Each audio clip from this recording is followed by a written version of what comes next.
Bienvenue sur DMG TV, les histoires mystiques. Tu es nouveau sur la page, n'oublie pas de t'abonner, de laisser un commentaire, de liker et de partager. Tu veux raconter une histoire? Il y a un numéro à l'écran sur le plus 237 655 81 90 17. Envoie ton histoire et on va jouer sur Facebook, YouTube et TikTok. On poste plusieurs histoires tous les jours sur YouTube. La chaîne c'est DMG TV. On a aussi une deuxième chaîne YouTube exclusive où on poste tous les 14 heures. La chaîne c'est DMG TV, histoire mystique exclusive. Facebook c'est DMG TV. TikTok c'est DMG TV où on fait les directs tous les mercredis et les vendredis à 20h00 heure du Cameroun. Donc n'oublie pas de t'abonner sur Facebook, YouTube, TikTok pour ne pas manquer ni les histoires ni les directs. Voilà, ici on poste uniquement les histoires mystiques. Donc si tu as une histoire mystique, n'oublie pas d'envoyer. Ce qu'on fait c'est pour sensibiliser, toujours laisser un like. Merci pour la force.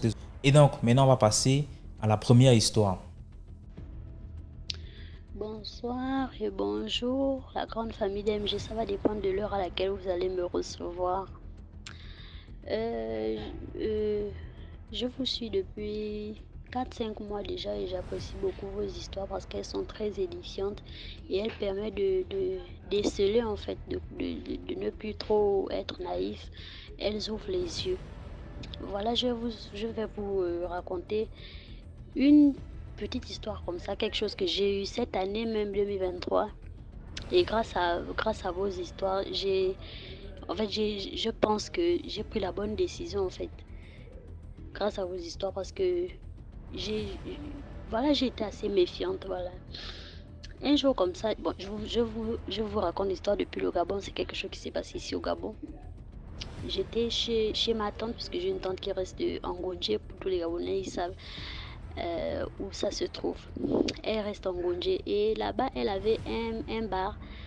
Le jour en question, elle était occupée. Elle m'a dit non, écoute, est-ce que tu peux venir m'aider à mon bar et tout. Je suis partie puisque je n'avais pas cours et tout. Je suis partie. Elle m'a laissée à son bar, elle a vaqué à ses occupations. Aux environs de 23h, je l'appelle. Je dis, ah, est-ce que tu veux encore venir? Elle me dit, non, non, non, je ne vais plus venir. Prends un taxi, tu viens à la maison. Le bar se trouvait vers comment on appelle ça? Vers le premier campement. Et elle reste au niveau du château d'Angonjé. On rentre un peu vers la Cambuse.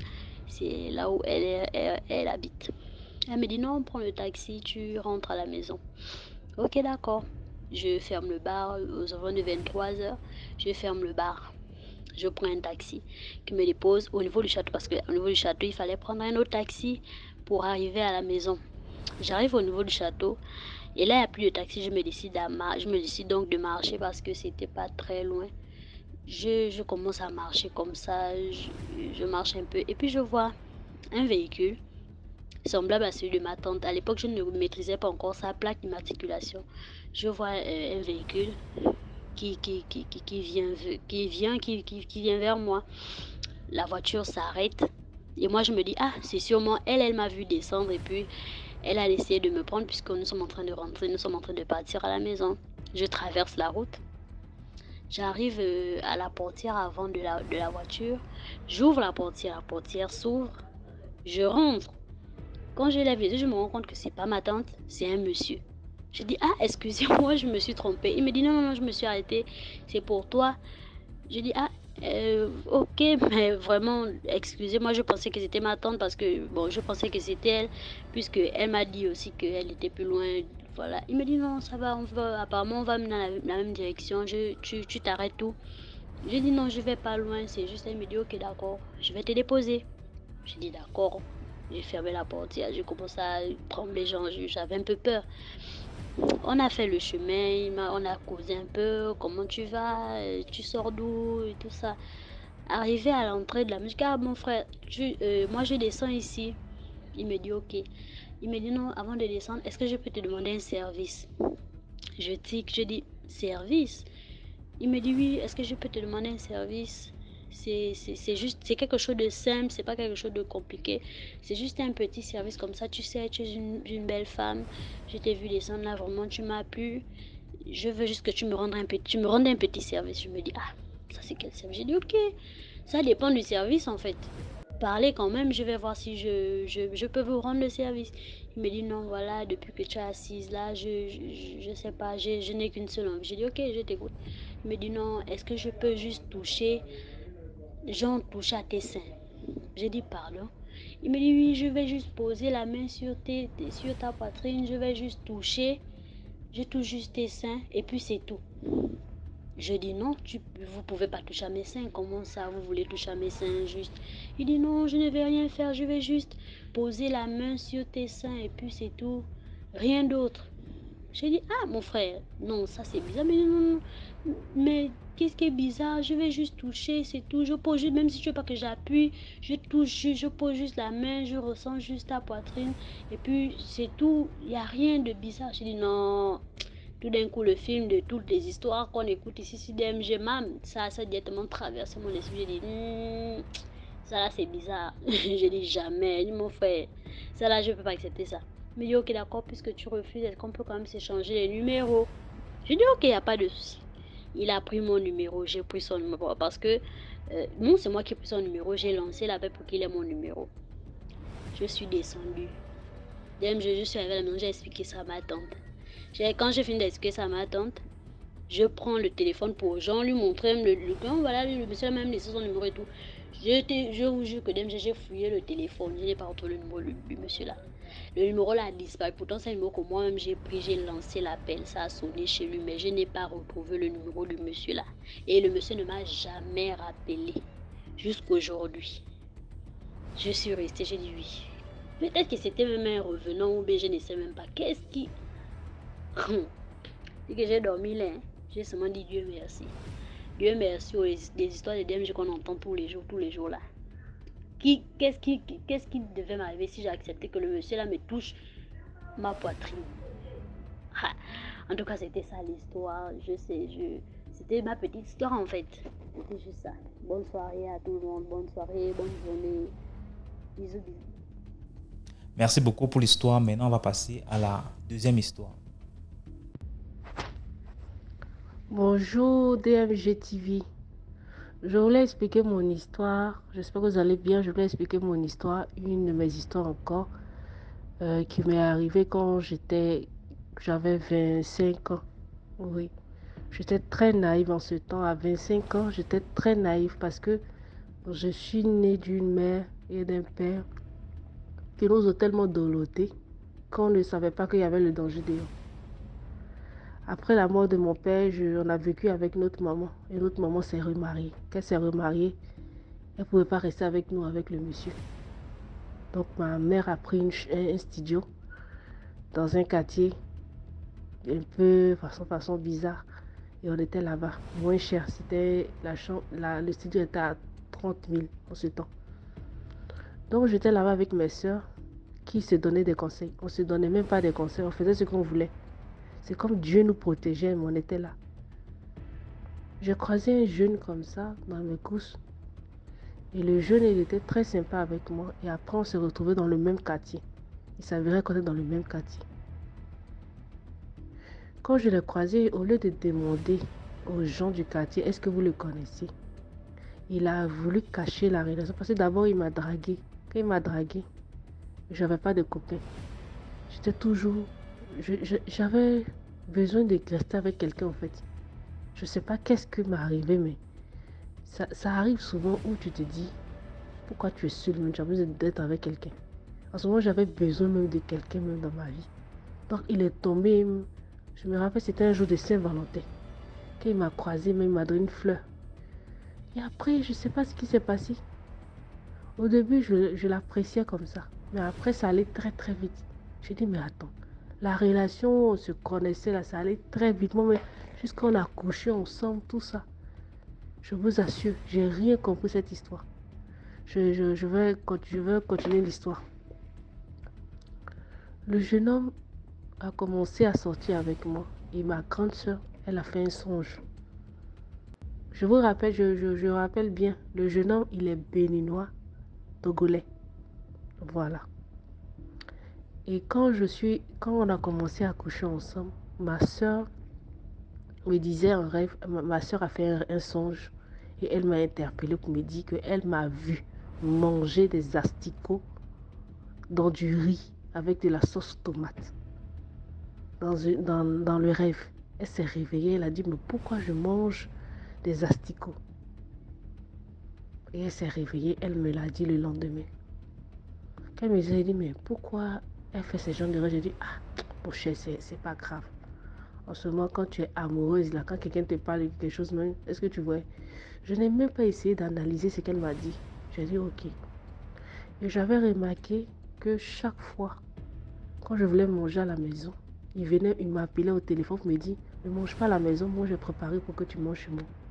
Et chaque soir, c'était comme ça. Je mangeais chez lui, je mangeais chez lui, je mangeais chez lui, je mangeais chez lui. Et j'avais l'habitude de manger de la nourriture togolaise, de la sauce tomate, tout ça. Quand ma soeur m'a dit le rêve, je n'ai même pas fait le rapprochement. C'est comme ma tête était en l'air. Et les semaines passées, il y a eu quelque chose qui s'est passé dans sa maison. J'ai découvert qu'il avait enceinté une fille. Il ne voulait pas reconnaître la grossesse. Et je suis allée l'en parler. Parce que la fille me l'a avoué. Quand je suis allée le voir, il m'a tabassé il m'a vraiment frappé. Et quand il a fini de me frapper, le lendemain, moi-même, je suis allée lui demander pardon. Ce que mes soeurs n'ont pas compris. Parce que normalement, un homme qui te fait quelque chose, tu ne peux pas repartir encore là pour lui demander pardon. Et c'est là mes soeurs ont dit non, il t'a fait quelque chose. En ce temps-là, ma copine m'a dit non, le jeune homme, il t'a fait quelque chose. Je vous dis, mes soeurs, les basses là, ça agit. Les basses là. Quand je voyais souvent, les gens disent que non, on m'a bassé, on m'a bassé. Quand je dis bassé, on m'a attaché. Je pensais que c'était de la blague. Mais c'est la vérité. Tout ce qu'on me disait, je ne comprenais rien. J'étais entêtée. Et tenez-vous bien, le jeune homme. Il a voulu faire un pacte avec moi, un pacte de sang, que j'ai voulu accepter.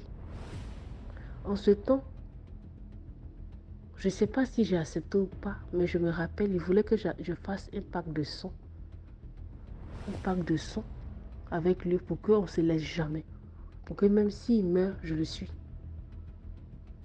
En ce temps-là, j'étais tellement distrait qu'on n'a pas eu à faire ça. On devait le faire et puis un coup, on n'a pas eu à faire ça.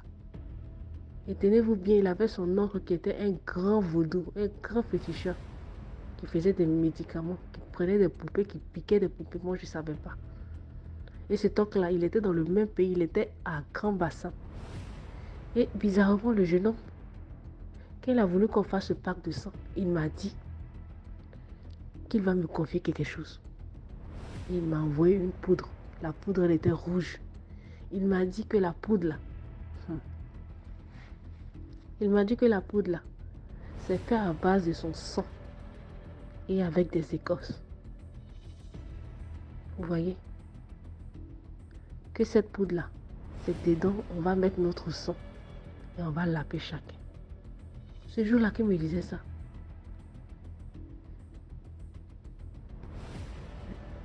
je devais le faire et c'est comme j'ai eu un appel et puis je n'ai pas fait. Et bizarrement,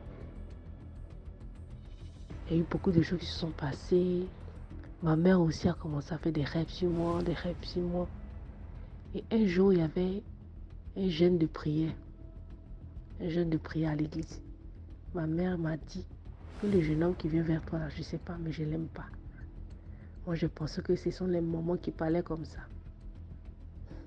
Et ma mère m'a dit, je veux que tu m'accompagnes dans un moment de jeûne. Et bizarrement, j'ai accepté. Quand j'ai accepté, je suis partie au moment de jeûne. On a jeûné pendant 3 jours sans manger, sans boire. Je vous dis, DMTV, j'avais la force dans ce temps de jeûne-là. J'ai même déclaré, j'ai dit que si j'avais quelque chose en moi, si on m'avait envoûté, que le Seigneur enlève les écailles qui sont sur mes yeux. Ma mère me disait de répéter ça. On était avec le prophète, on était avec du monde, on a prié, on a prié. Quand je suis sortie de ce gène-là, DMG TV, je te dis, j'ai commencé à effrayer mon petit ami. Quand j'arrive vers lui, il ne veut pas s'approcher de moi. Il ne veut pas s'approcher de moi. Je lui ai dit, mais chérie, il y a quoi? En même temps, il m'a remplacé avec une autre fille. Je lui ai dit, mais qu'est-ce que j'ai fait? C'est là maintenant, un soir, je suis allée le voir. Il a commencé à m'avouer que dans la chambre là où on est là, dans le placard là, il y a des fétiches là-bas. Il a commencé à me dire qu'il y a des fétiches, il fait des fétiches, qu'il mettait la poudre de sang là dans la nourriture. Il a commencé à me dire des choses que moi-même j'étais étonnée. Que non, et on l'a tellement fatigué dans l'amour que où il est là, s'il croise une fille là, il ne va jamais permettre que la fille puisse repartir quelque part. Et chaque fois qu'on se disputait, il me disait que toi, tu ne vas pas avoir de mari. Toi, tu ne vas pas avoir de mari, tu m'appartiens. Et c'est là que je me suis assise, j'ai dit, mais attends. Donc, si je n'étais pas allée prier, je n'allais pas savoir ce qui se passait. Et c'est comme ça, les jours suivants, j'ai commencé à m'éloigner de lui. Et quand je me suis éloignée de lui, bizarrement, je suis partie à l'église. Parce que je suis repartie à l'église pour aller expliquer ça au pasteur. Parce que je sentais que j'étais dans quelque chose. C'est vrai que je me suis séparée de lui, mais je sentais qu'il y avait quelque chose. Et je suis allée voir une femme, une prophétesse. Je vais faire court rapidement, c'est déjà fini. Et je suis allée voir la prophétesse et je lui ai expliqué le pacte de sang que je n'ai pas eu à faire, mais au moins j'ai mangé son sang. Que ça, je ne sais pas ce qui se passe.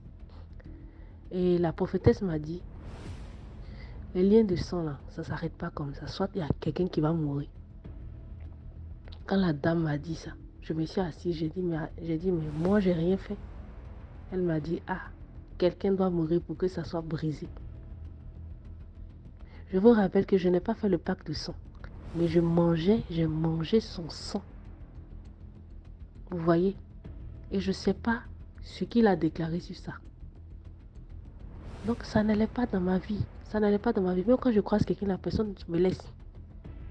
Je suis allée voir une prophétesse et je lui ai expliqué ça. Une femme de Dieu, j'ai expliqué. Elle m'a dit ça, qu'elle m'a dit ça. Quand elle m'a dit ça, j'ai dit, j'ai compris. En ce temps, j'ai voyagé. J'ai quitté la Côte d'Ivoire. Quand j'ai quitté la Côte d'Ivoire, 2 ans plus tard, je suis tombée malade.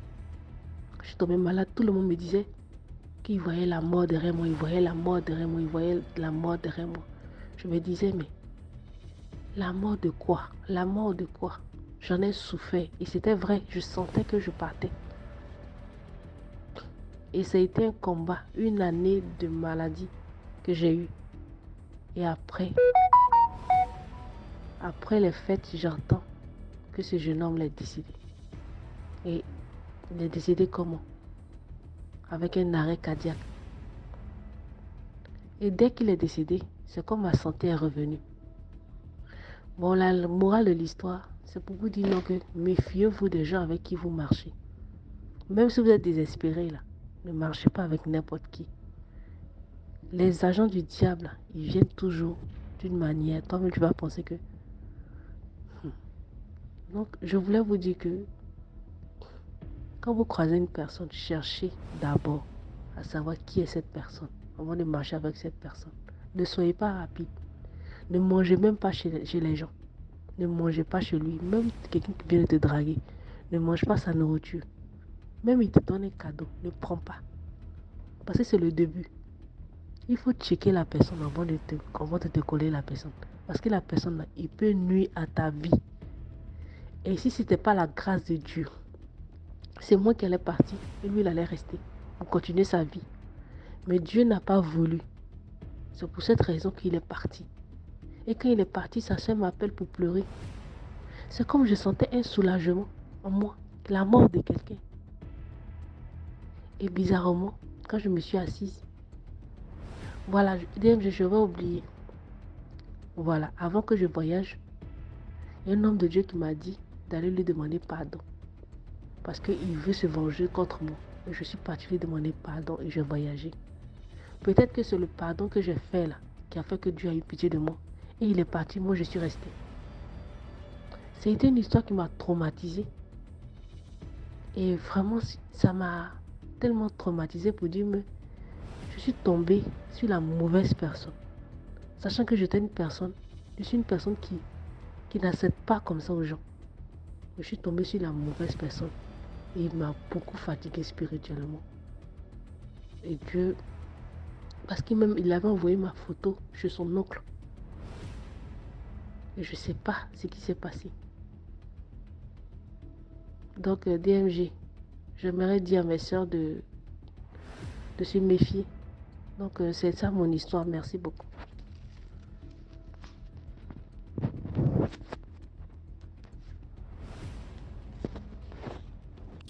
Merci beaucoup pour l'histoire. Maintenant, on va passer à la troisième histoire.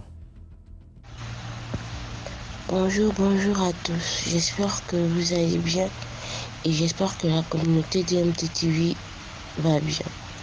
En fait, je viens avec une histoire que moi-même, personnellement, j'ai expérimenté ou bien j'ai vécu, si on peut dire ça comme ça. Bon, pour commencer, les filles, les gars, méfiez-vous. Méfiez-vous des gens à qui vous venez demander conseil. Méfiez-vous des gens à qui vous vous approchez pour savoir comment définir la vie. Parce que même cette personne peut voir une étoile en toi, sachant que tu n'es rien et tu n'as rien. Cette personne peut voir une étoile en toi.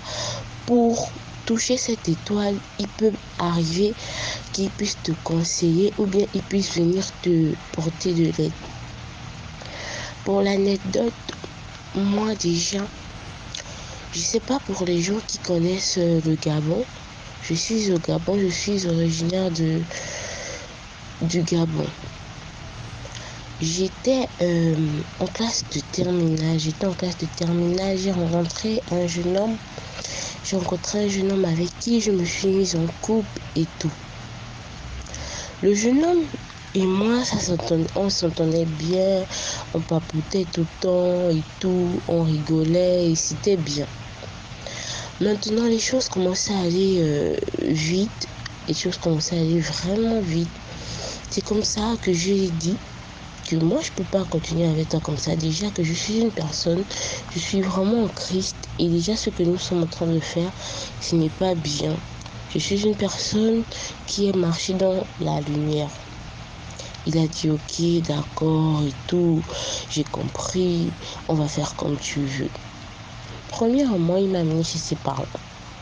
Lorsque j'arrive chez ses parents, je sens une atmosphère un peu bizarre. Tout le monde se pose la question, mais qu'est-ce qu'elle fait là, pourquoi et tout. C'est comme ça, je l'ai emmené aussi chez mes parents, ça a été, il a fait la connaissance de mes parents. Et pour signaler, j'avais eu mon bac et c'est là où j'ai dit qu'il est temps d'aller chez nos parents. Il est temps qu'on puisse aller voir les parents, même si tu ne donnes rien, mais quand je ne suis pas chez moi, pour montrer à mes parents que je suis chez toi. Un premier week-end comme ça, je pars chez lui. C'est comme ça qu'il demande que, bon, on va passer le week-end chez moi, dans la maison de ses parents, qui vivaient au PK8. J'ai dit ok, d'accord, pas de problème, allons-y. C'est comme ça, arrivé là-bas, c'est comme ça, vous connaissez la bonne belle fille et tout, laver les habits, laver le linge et tout machin. C'est comme ça, c'est son frère qui emmène sa copine. Sa copine vient me donner des habits où il y a du sang partout. J'ai dit moi je peux pas laver les habits de quelqu'un qui a du sang parce que je ne sais pas ce que c'est. Peut-être c'était règle, peut-être c'est quoi, je ne sais pas. Elle a voulu sympathiser avec moi. Ok, d'accord, ma chérie, ne lave pas, même je viendrai laver et tout. C'est comme ça, on était déjà là assise, elle était en train de laver ses vêtements. Elle m'a dit ce sont des vêtements qu'elle a saignés. Et ça m'a paru un peu bizarre que comment tu vas prendre tes vêtements que tu as saignés, tu donnes à ton gars pour venir donner à sa belle-sœur. Bref, j'ai laissé. C'est comme ça que on commence à parler. Elle commence avec une phrase d'attaque que un jour, si tu remarques quelque chose d'étrange, ne parle pas, regarde seulement parce que ici c'est comme ça. Tout dans cette maison c'est étrange. Et si tu m'écoutes, tu vas aller plus loin dans cette relation. J'ai dit, vu que elle, déjà, ça faisait 8 ans de relation, je sais pas, de fiançailles, qu'elle était avec le grand frère de mon copain. Ok, d'accord, je vais écouter ses conseils. C'est comme ça, la nuit, je dors, il est 24 heures. Mon gars se réveille, il me dit, je veux faire l'amour. J'ai dit, tu veux faire l'amour comment? Vu qu'à peine 20h, 21h, on a fait l'amour et moi, je suis vraiment épuisée. Il se met en colère, c'est comme si des forces maléfiques rentraient en lui. Non, je te dis que je veux faire l'amour, qu'est-ce que tu ne comprends pas? C'est comme ça, j'ai dit, peut-être ils sont des pulsions des hommes, que c'est normal et tout. C'est comme ça, on a fait l'amour. Je remarque que lorsqu'il me fait l'amour comme ça, c'est comme si plusieurs personnes sont sur moi et je n'arrive plus à parler, je n'arrive plus à bouger, je ne reconnais plus le visage de celui avec qui je suis. Je regarde, le matin je me lève, je me sens bizarre, comme si, je sais pas, comme si on m'a tapé ou comme si on m'a fait quoi. Pourtant, c'est quelque chose dont, lorsqu'on faisait, quand il louait, parce qu'il louait à Issassa, à la zone économique du Gabon. Donc, quand il louait là-bas et que l'on faisait aux heures tarifs et tout, je me sentais pas comme ça. C'est comme ça, on était là. J'ai essayé d'expliquer, bébé, comme ça. Oh non, laisse ça. C'est peut-être parce qu'il était tard ou bien comme il était, comme tu as dit, tu étais fatiguée et tout. J'ai dit, ok, d'accord. C'est comme ça, j'étais assise. La copine de son grand frère vient encore me dire que je t'ai dit que dans cette maison, il ne faut pas te plaindre. Dans cette maison, il ne faut rien faire du tout à part obéir aux hommes de la maison et surtout aussi aux parents. Et j'avais déjà remarqué que elle et moi, on n'abordait jamais des sujets larges. C'était surtout des sujets à la soumission et tout. Puis dit, ok, d'accord. C'est comme ça qu'on est quitté. De là, le week-end, on est rentré. Mon gars avait déjà un comportement changeant. Il était redevenu bien, quoi. Il était redevenu bien. Maintenant, on était là, la semaine passe, le week-end encore. Il prenait maintenant goût à aller passer les week-ends chez ses parents au PK8. On est parti encore le week-end ce prochain et c'est là vraiment où des choses se sont passées vraiment bizarres. On est là comme ça, dans le soir de vendredi, chez ses parents. Comme ça, on parlait, lui, on parlait. C'est comme ça que sa belle-sœur est venue, elle a mis un mot. C'est comme ça, il me regarde. Il s'achante quand il commence à se fâcher. Donc, c'est comme si les paroles que elle faisait sortir de sa bouche activaient une colère en lui. Parce que quand on parlait, on se disputait que pourquoi tu aimes déjà faire des choses qui ne sont pas bien, pourquoi tu fais déjà des choses qui ne sont pas logiques et tout. Donc, quand elle avait appuyé en disant que elle avait dit mon nom, Cassandra, tu abuses, hein. C'est comme ça qu'il s'est levé. Oh oui, tu abuses vraiment. C'est comme s'il a comme ça me tapé. Et quand on part dormir comme ça, il me réveille quand non. Je ne sais pas ce qui m'a pris. Je ne sais comme si... Et j'ai remarqué que depuis qu'on vient ici, c'est comme si quand on rentre dans cette maison, mon esprit quitte en moi, mon esprit voyage. C'est comme si c'est une autre personne qui vient en moi et qui me pousse à faire des choses pas bien. C'est comme si une personne rentre en moi et tout. C'est comme ça que j'ai dit que... il faut d'abord que l'on puisse prier pour cette histoire-là. Parce que ça ne peut pas se faire que quand tu sors de chez toi et tout, quand tu sors de là où on loue, en venant ici, tu dis que ton esprit quitte en toi. Et quand tu viens ici, les paroles des gens deviennent faciles à intégrer dans ta tête, que tu te mettes en colère et que tu me tapes. Après, il a dit, ok, on va prier. C'est comme ça, on était là, quand on essayait de prier, et j'avais déjà remarqué que dans cette maison, quand on essayait de prier, il y avait toujours quelque chose. Soit la maman venait cogner, soit quelqu'un était malade, soit il fallait amener quelqu'un d'urgence, soit on poignardait quelqu'un derrière la maison, ou bien on braquait quelqu'un derrière la maison qu'automatiquement on arrêtait et on ne pouvait pas, il y avait tellement de bruit et tout qui interpellait notre prière et tout. J'ai commencé à voir ça de bizarre. C'est comme ça, un jour, j'étais en train de dormir là-bas, le même week-end. Je dors, je rêve que il y a une dame qui vient me dire: qu'est-ce que tu fais là? Tu es venu délier ce que nous on a lié, tu es venu enlever de l'eau, ce qu'on a mis dans l'eau. Tu te prends pour qui? Tu as quel pouvoir de le faire? Après, c'est là où je me réveille. Et mon petit ami rentrait. C'est comme ça que je dis que, ah, bébé, est-ce que tu connais une personne qui est comme ça, comme ça, comme ça, comme ça, comme ça? Oh non, c'est ma grand-mère, mais elle n'est plus là. Ah, parce que moi j'ai fait un songe qui n'est pas vraiment normal. Automatiquement, je termine de parler de ça. Je pars à la douche. Je vois encore ta belle-sœur en question. Elle me dit: donc toi tu n'as pas compris ce que je t'ai dit de te taire. Et moi je suis venue ici bien avant toi. Je sais de quoi tu parles. C'est comme ça que j'ai dit que où toi tu me parles là, ce n'est plus toi. Parce que sachant que quelque chose de mal se passe dans cette maison et toi tu es la fille d'une personne déjà qu'on t'a pas épousée, on t'a rien fait et tu adhères cela, c'est que ton esprit n'est plus dans ton corps. Et elle a commencé à crier au scandale. Elle a crié au scandale que venez, Cassandra m'a insulté, Cassandra nous a traité de sorcières et tout. J'ai dit: je t'ai pas traité de sorcière, j'ai parlé avec toi ouvertement, comme toi tu as parlé avec moi ouvertement. Elle s'est affolée, elle a commencé à faire des choses pas bien. Et parfois, elle me conseillait des choses bizarres que lorsque tu vas commencer à faire l'amour avec ton gars, le premier jour de tes règles, essaye de faire ça, ça, ça. Tu vas voir comment il va te dire des mots, il va te donner de l'argent. Et un jour comme ça, je ne savais pas que mes règles étaient en train d'arriver. Mes règles étaient censées venir le premier, mais on était au 28 par là. Donc j'ai fait l'amour à mon gars. C'est comme ça mes règles se sont déclenchées. Et lui, lorsqu'on a fini de faire l'amour, il a remarqué que je saignais. Il était vraiment content, comme si c'était la première fois qu'on faisait l'amour.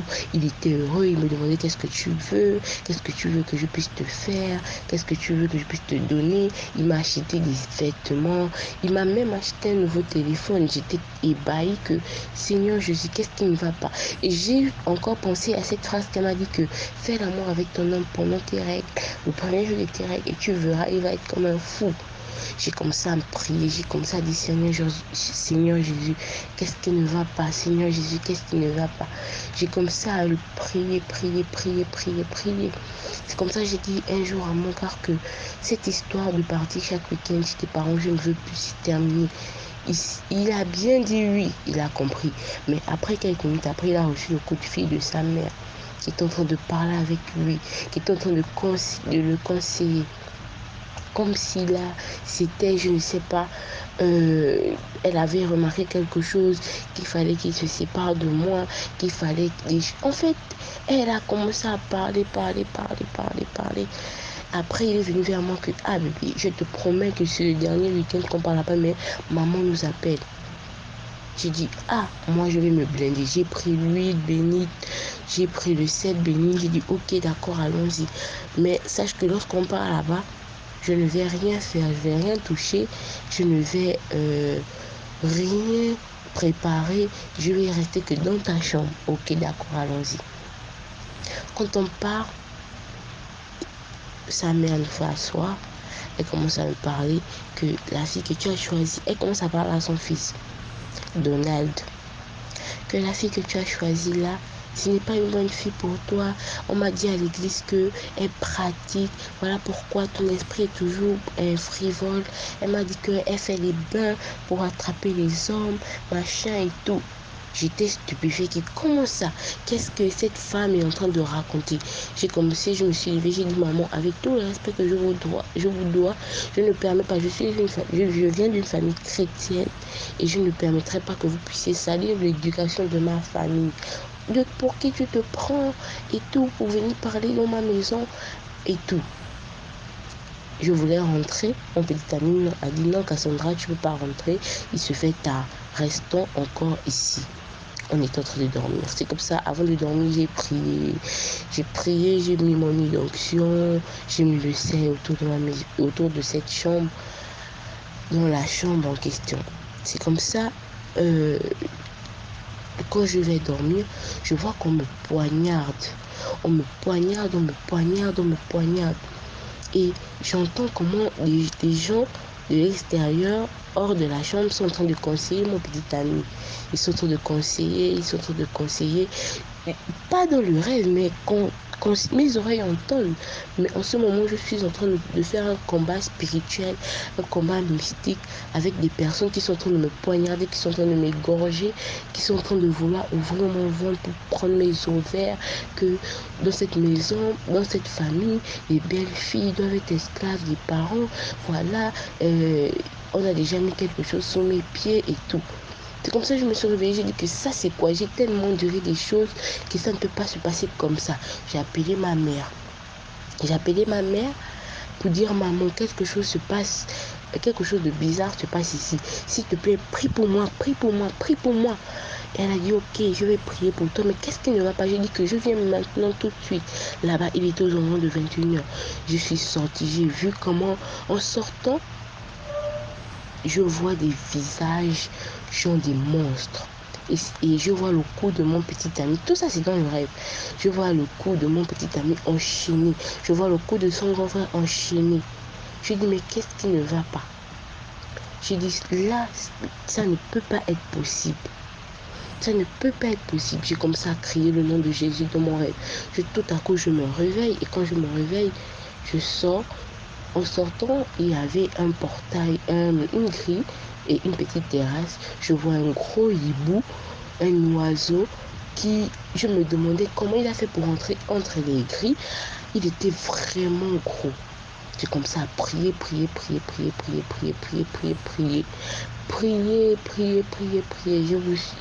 Je vous dis, vraiment, DMT, j'avais des frissons, je me demandais, mais je me suis fourrée dans quoi?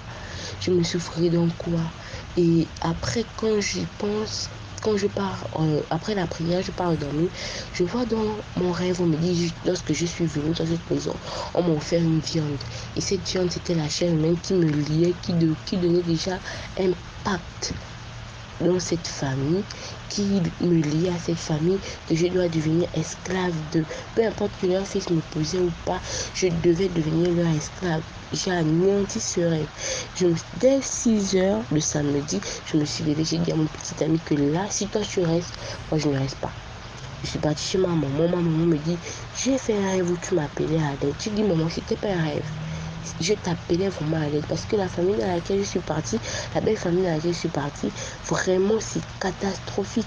Je n'arrive à rien faire avec leurs fils. Lorsque je veux entreprendre quelque chose, lorsqu'on parle d'un sujet dans leur maison, le sujet n'aboutit pas.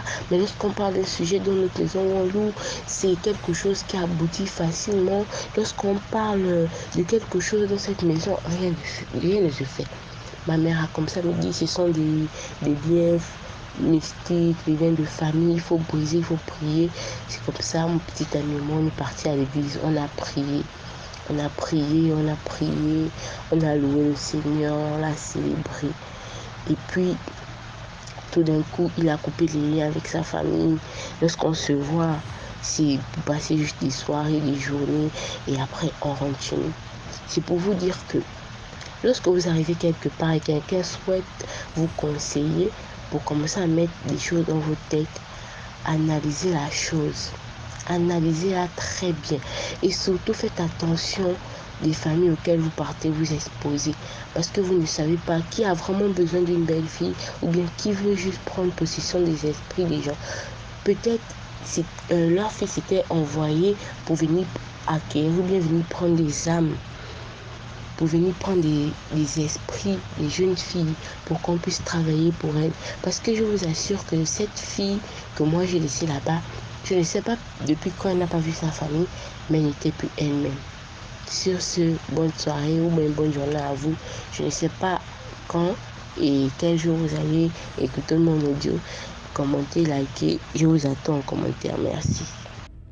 Merci beaucoup pour l'histoire. Maintenant, on va passer à la 4e histoire. Bonjour DMGTV, bonjour à la famille DMGTV.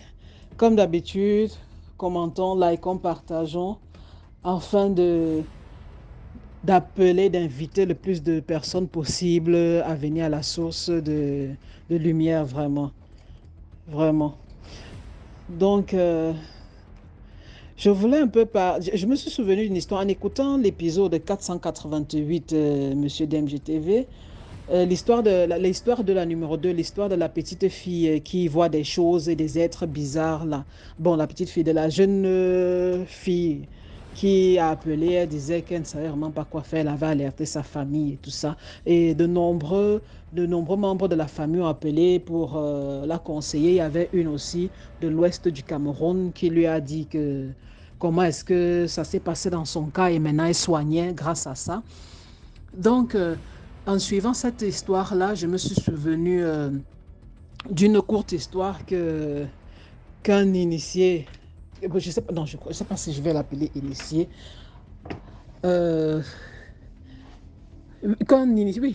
qu'un sage nous a un jour raconté. Il nous a dit ceci. Il a dit que il y avait une jeune fille, parce que parfois, quand on a l'occasion de poser une question, on lui pose des questions, il essaie de nous apprendre certaines choses. Il nous a dit qu'il y a une jeune fille, pareil, qu'il avait rencontrée, ses parents l'avaient emmenée où ils étaient. C'était toujours parce que la fille voyait des choses. Bon, on croyait que la fille était folle, elle voyait des choses que les autres ne voyaient pas. Parfois, elle criait même et tout, elle avait peur, elle n'arrivait plus à dormir et tout ça dans sa maison. Et elle disait qu'elle entendait souvent beaucoup des voix qui parlaient, qui sortaient du mur. Parfois, on cognait dans le mur, on grattait le mur et tout ça. C'était vraiment un calvaire. C'était vraiment un calvaire. Alors, ils l'ont suivi pendant quelque temps, fait des prières parce qu'ils prient beaucoup. Ils ont fait des prières, des neuvaines pour elle. Et Dieu leur a alors montré qu'en fait, la fille, il fallait aussi faire, bon, ils ont aussi fait prier la fille, bien sûr. Dieu a montré que la fille, en fait, avait reçu un don. Elle pouvait prier pour les personnes décédées. Et apparemment, les personnes décédées le savaient. C'est pour cette raison qu'ils venaient. Donc, quand ils grattaient au mieux, ça voulait dire qu'il y avait quelqu'un, que ce soit de sa famille, ou bien peut-être une connaissance, ou bien comme c'est une autre, qui avait besoin de prière. Et chaque fois, alors, maintenant, quand elle entendait ces choses-là, elle se mettait en prière et tout s'arrêtait. Donc, c'était ma petite contribution et c'était aussi pour dire à la jeune fille, mon petit conseil aussi, elle a eu raison de ne pas s'approcher de n'importe qui parce que dans notre famille aussi, il y avait un enfant comme ça qui était né avec des dons. Sa maman a eu peur, elle l'a amené quelque part et on a arraché le don de l'enfant. Et ça a rendu l'enfant un peu à la limite de ce monde. Donc, vous comprenez un peu. Donc, franchement, il faut faire très attention. Nous devons comprendre, nous, en tant qu'êtres humains, que toute personne différente, ça ne veut pas dire que non, tu es seulement sorcier ou un truc. Non. Dieu a donné des dons à tellement de gens. Il a donné des dons.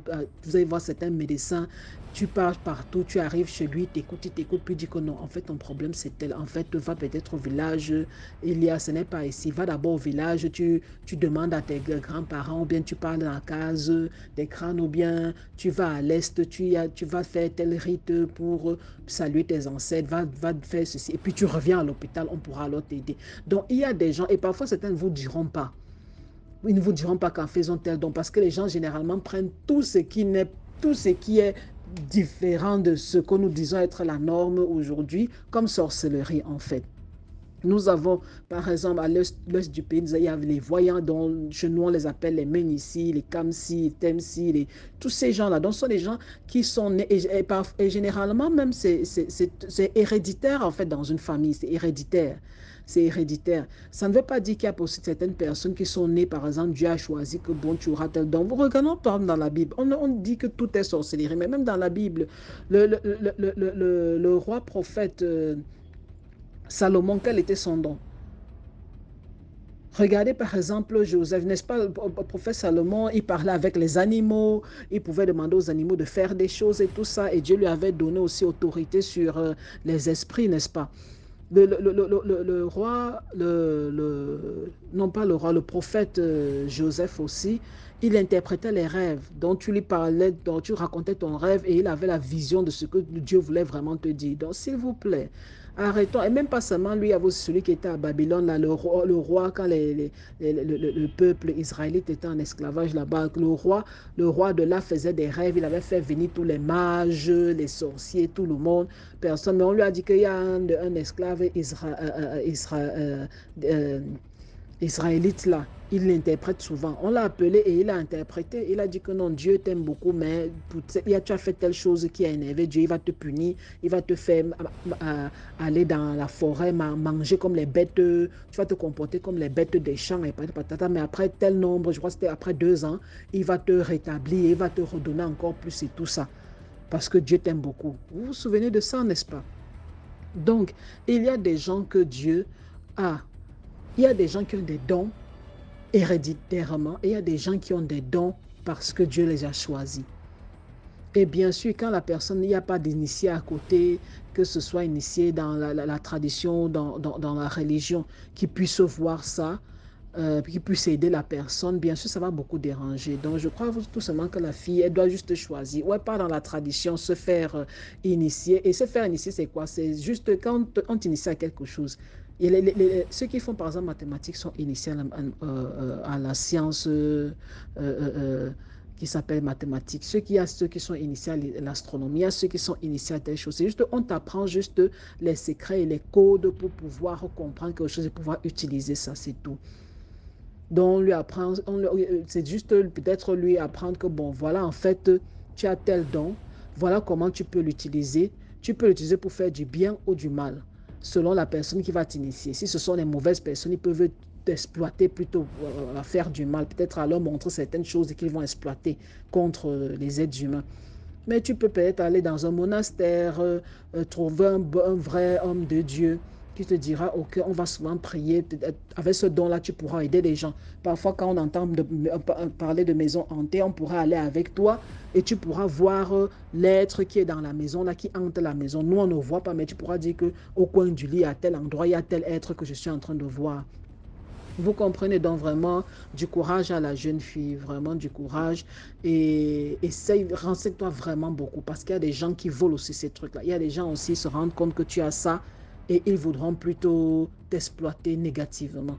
Donc renseigne-toi énormément. Mais la première chose que tu dois faire, c'est le jeûne est aussi très important. Jeûner et prier. Et tu dis à Dieu, je jeûne pour toi, je jeûne pour ta gloire. Montre-moi ce que je dois faire avec ce don que tu m'as donné. Aide-moi à le maîtriser, à le comprendre. Il y a par exemple des gens qui rêvent, et généralement ceux qui disent par exemple que quand je rêve, ça arrive, je rêve des choses. D'autres qui rêvent des trucs, ils ne comprennent pas trop, ils ne savent pas ce qu'ils doivent faire avec, et ils se réveillent un beau jour, ce dont ils ont rêvé est arrivé. Ils ne savent pas s'ils auraient pu peut-être agir ou bien peut-être prier pour la personne avant que ça ne lui arrive et tout ça. Donc vraiment, premièrement, la prière et les jeûnes. Et Dieu te montrera, si tu m'écoutes, jeune femme, Dieu te montrera ce qu'il veut que tu fasses. Et il faut aussi prier qu'il amène vers toi la personne qu'il aura désignée pour te guider. Franchement, c'est très important. Qu'il ramène vers toi la personne qu'il aura désignée pour te guider. Parce que si il peut ramener vers toi une bonne personne.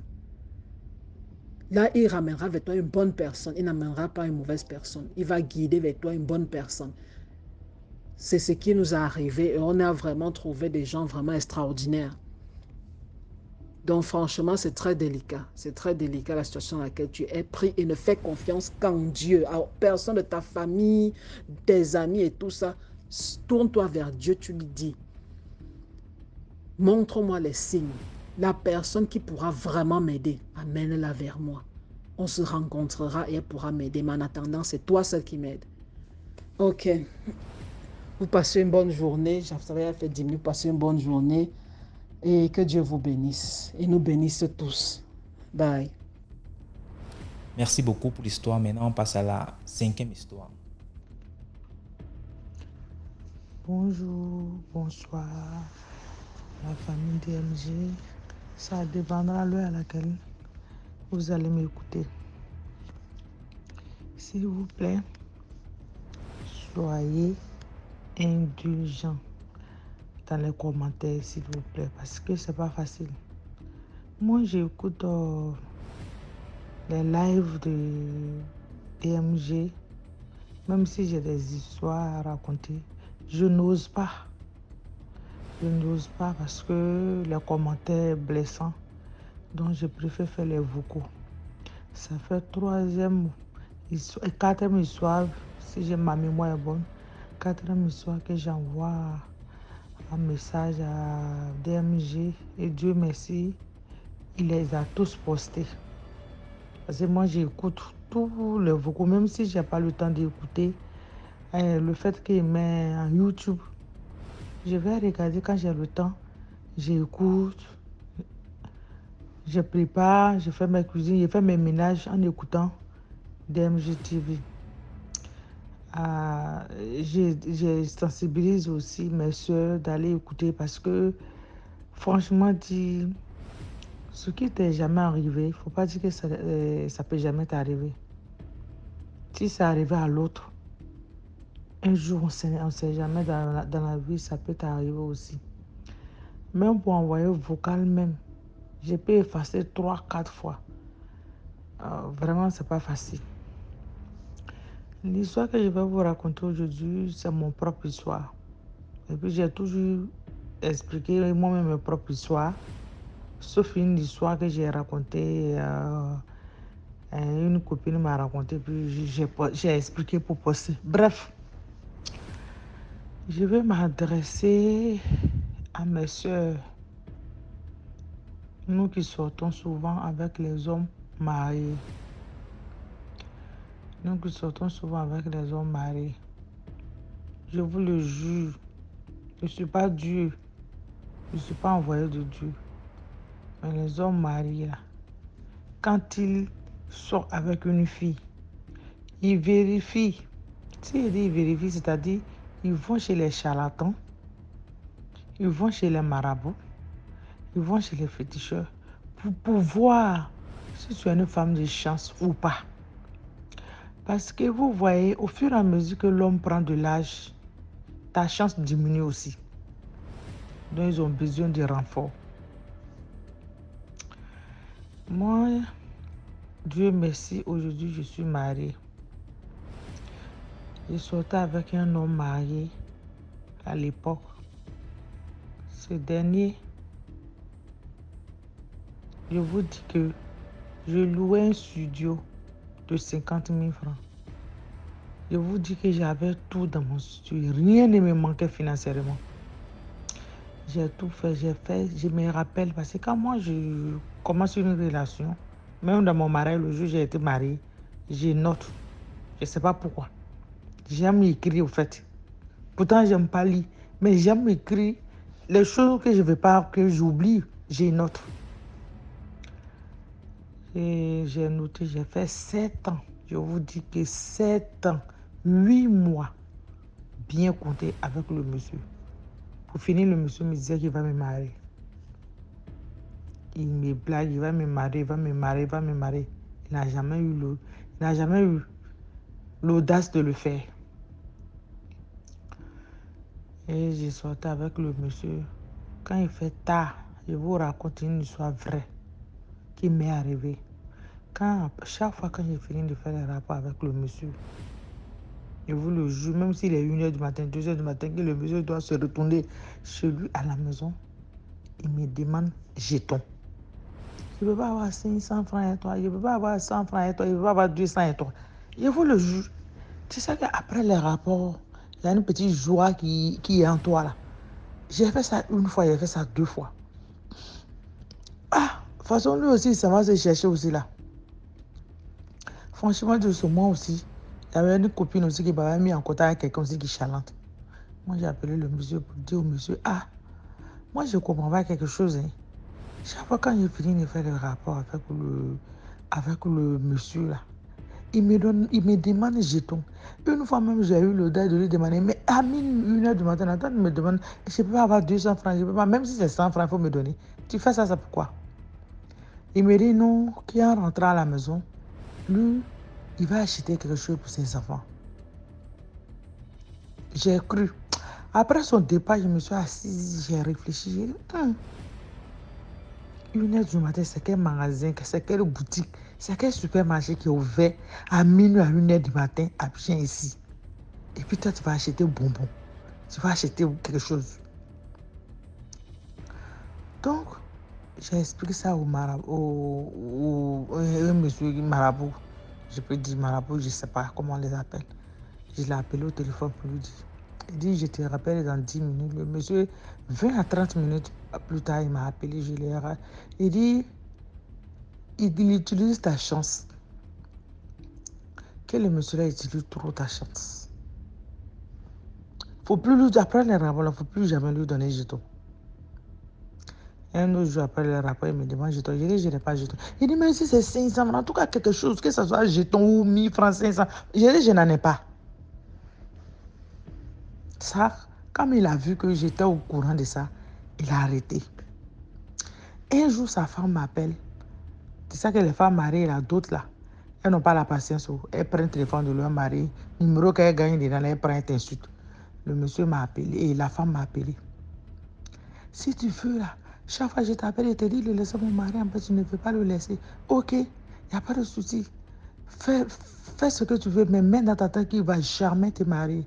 Si tu savais combien de fois tu nous arranges, je vous le jure, ce mot-là, ça m'a marqué. Hein. Je me demande si je ne vais pas me coucher dans la tombe avec ce mot-là. Je n'ai jamais. Si tu savais combien de fois tu nous arranges, si tu veux faire essayer le mec, il ne va jamais te marier. Parce que je ne vais pas me laisser faire. Quand le monsieur est arrivé, il dit, ta femme m'a appelé. Voilà ce qu'elle a dit. Il dit, oh, vous laissez celle-là, c'est une folle. Vous voyez, souvent là, quand les gens vous parlent là, prenez la peine, après le départ de la personne là, prenez la peine, faites des analyses aussi à vous. Réfléchissez. Parce que la femme m'a appelé en colère là. La vérité sort dans la colère aussi. Même si on dit que quand on est fâché contre quelqu'un, on dit des bêtises souvent, puis on regrette. Souvent, il y a la vérité dedans. La dame m'a appelé pour dire, si tu savais combien de fois tu nous arranges. Je les arrange sur quel plan? Je les arrange sur quel plan? C'est à partir de ce moment-là. J'ai commencé à faire les démarches sans que le monsieur même ne sache. Faire les démarches pour pouvoir vivre en Europe. Parce que j'étais attaché au monsieur, je n'arrivais. On ne me draguait même pas. Je vous le jure que je ne fais pas partie des. Bon, chacun a sa chance. J'ai fait 1m78. J'ai un teint clair. Physiquement, franchement dit, je n'ai pas une forme guitare. Hein. Mais physiquement, en tout cas, je suis belle à ma manière. Je vous le jure que pendant 7 ans, 8 mois, la garçon ne m'a jamais dragué. Et si vous allez croire ça, on ne me drague pas, on ne me regarde pas. Tout le quartier connaît le monsieur, il rentre dans sa voiture, il vient dans sa voiture, il sort avec sa voiture. Tout le monde sait que quand le monsieur rentre dans le quartier, c'est derrière moi, il vient. Hein? J'ai connu le monsieur là non, je n'avais même pas encore 35 ans. Mais j'ai duré à lui. Je me suis levé un jour comme ça. J'ai fait les papiers. Ça ne marche pas. On bouffait mon argent. Visa n'est jamais sorti. Et puis j'ai confié ma vie à Dieu. Et puis je suis venu sur l'eau. Alhamdoulilah, Dieu merci, je suis rentré. Quand je suis rentré, j'étais en contact avec quelqu'un. La personne m'a marié, je suis dans mon coin. C'est pour dire quoi? Je suis en train de raconter cette histoire-là. Pour dire aux filles qui sortent avec des hommes mariés, ils te donnent tout, mais ils se servent de notre chance. Faisons très, très, très attention. Raison pour laquelle il y a des hommes mariés là, vous êtes avec eux là.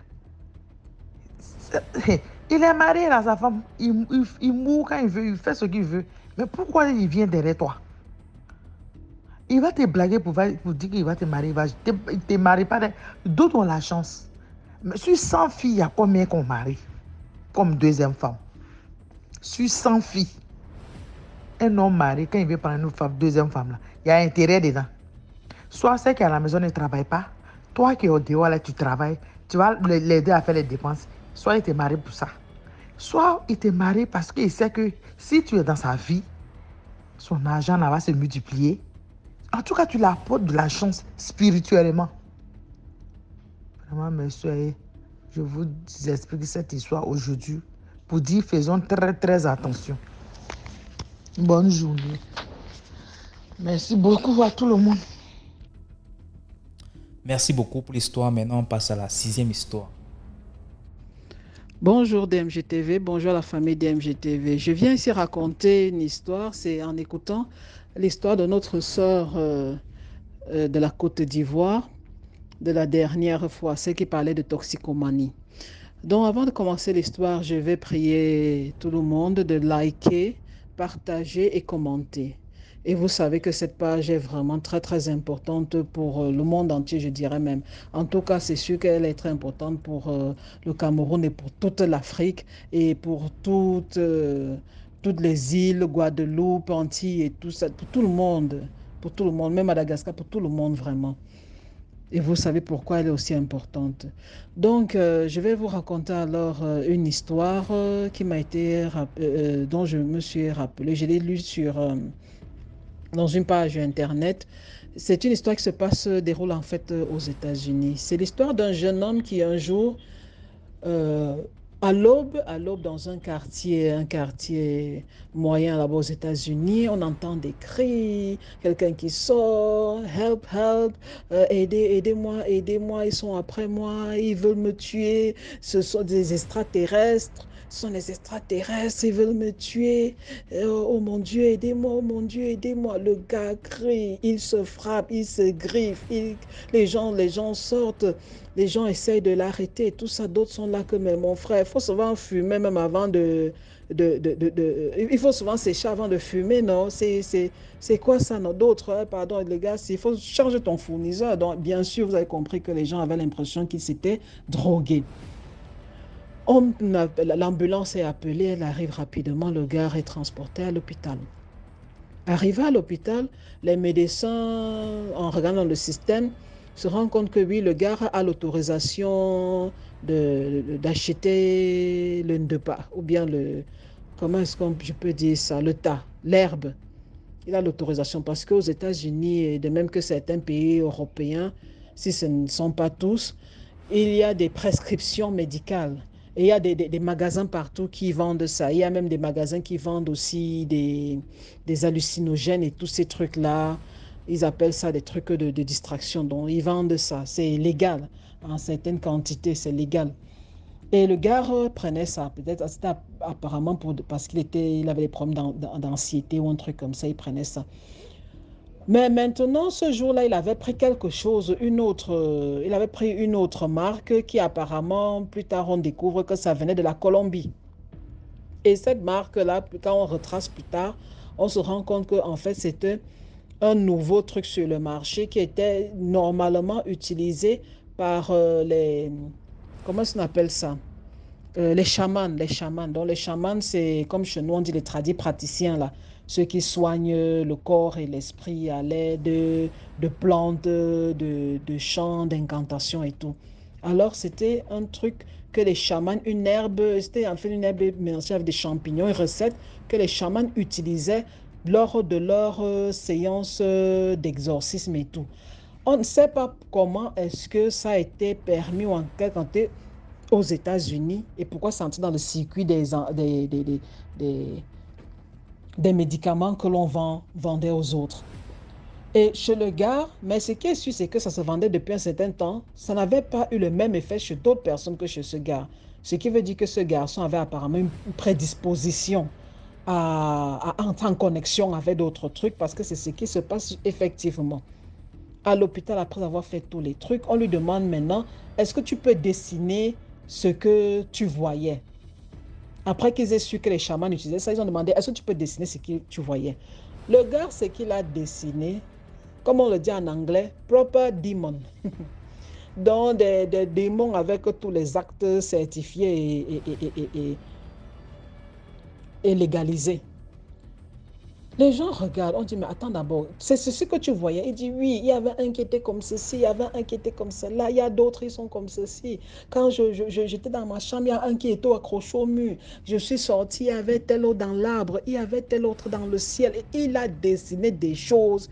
Maintenant, quand les gens regardent, et comme ça avait fait du buzz, et les images, les journalistes, la personne avait posté, ça a attiré l'attention même de l'Église catholique carrément. Et l'Église catholique, il y a même des prêtres qui ont eu des interviews, ils ont expliqué que vraiment, il faut vraiment faire attention quand vous utilisez, vous avez commencé avec vos histoires là de vendre le tas et tous ces trucs là. Sachez que ces trucs, ce sont ces herbes là, ces champignons là, c'est ce que les gens utilisaient pour inoptiser les malades, leur faire entrer dans l'autre monde. Un peu comme chez nous en Afrique, au Gabon, le buiti. Quand les gens disent qu'ils boivent, ils ont mangé le bois et tout ça, ça te permet d'entrer dans l'autre monde et de voir des choses, de voir les êtres de l'autre monde.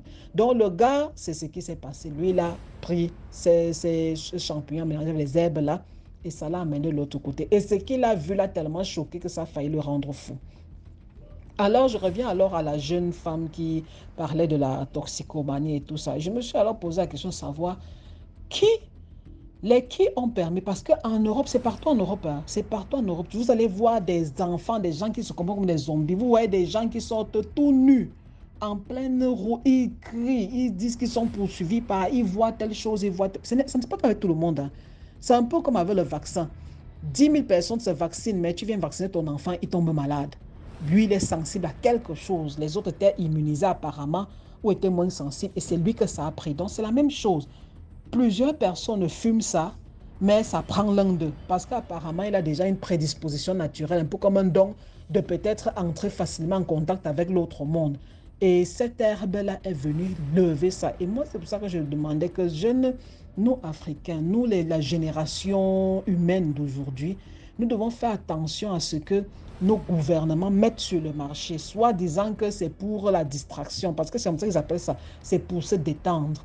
Mais c'est un peu comme si, parce que imaginez un peu, en Afrique, par exemple, on fait très attention à ces trucs-là qui nous permettent de voir l'autre monde. Parce qu'on sait que quand tu vois ces gens-là, eux aussi ils te voient. Tu entres en contact avec eux, eux aussi ils entrent en contact avec toi. Et ils peuvent venir de ce côté-ci, commencer à te tracer, à te suivre. Donc c'est pour ça que je me demandais que mais, les Européens, là, quand ils permettent, ils savent déjà tout ça. Ils ne font rien pour rien. Est-ce qu'on veut que des jeunes utilisent des plantes pour entrer en contact sans le savoir avec des entités et les ramener dans le monde-ci, être un peu comme des trucs de passage. Parce que quand tu entres là-bas, après, ils te suivent. Tu sais que combien t'ont suivi dans le monde-ci. Parce que même ces médecimans, ces chamans et nos gangans, nos praticiens, ils savent dans quelles conditions utiliser ces trucs-là. Ils savent quelles pratiques faire, tous les trucs, pour voir parler avec ces choses-là qui leur disent des choses et puis fermer la porte. Ils ferment la porte. Ils vont souvent dire que maintenant, quand tu as fini de voir, nos frères gabonais viennent nous dire, quand tu as mangé le bois, après on te fait faire telle pratique, on te lave avec ceci, on fait ceci, on te ramène. Et même nos frères gabonais disent toujours que après tu es changé à vie, tu as la tête ouverte, tu es tout le temps, on te contacte maintenant tout le temps, on peut te posséder à tout moment. Tu entres en transe à tout moment. Ça veut dire que tu as ouvert une porte. Donc, c'est pour cette raison que ces histoires de drogue, et en plus de ça, la famille, sachez qu'il y a une autre drogue qui fait rage dans des pays africains, surtout dans une certaine île là. Je ne vais même pas prononcer ça ici parce que quand parmi nous, il y a des curieux, n'est-ce pas, DMGTV. Tu me dis souvent que on raconte les histoires, les gens viennent te demander par derrière que donne-moi le nom de celui qui fait le porte-monnaie magique, là, je vais aussi aller faire. Donc, il y a en Afrique déjà un truc, c'est en train de décimer la jeunesse. On fait le truc là avec les ossements humains. Et le truc là, quand ça te prend, on ne sait pas encore si on peut détoxifier quelqu'un. Les autres, les cocaïnes, les machins, ça, on envoie les gens dans les centres de détoxification. Mais pour l'autre, là, on dit que c'est le higher level. Ça transporte l'âme des gens. Son corps est ici. Il est debout comme ça, comme un pilier. Son âme n'est plus dans lui. Il peut faire des heures, des jours là. Tu le brûles, même il ne sent plus.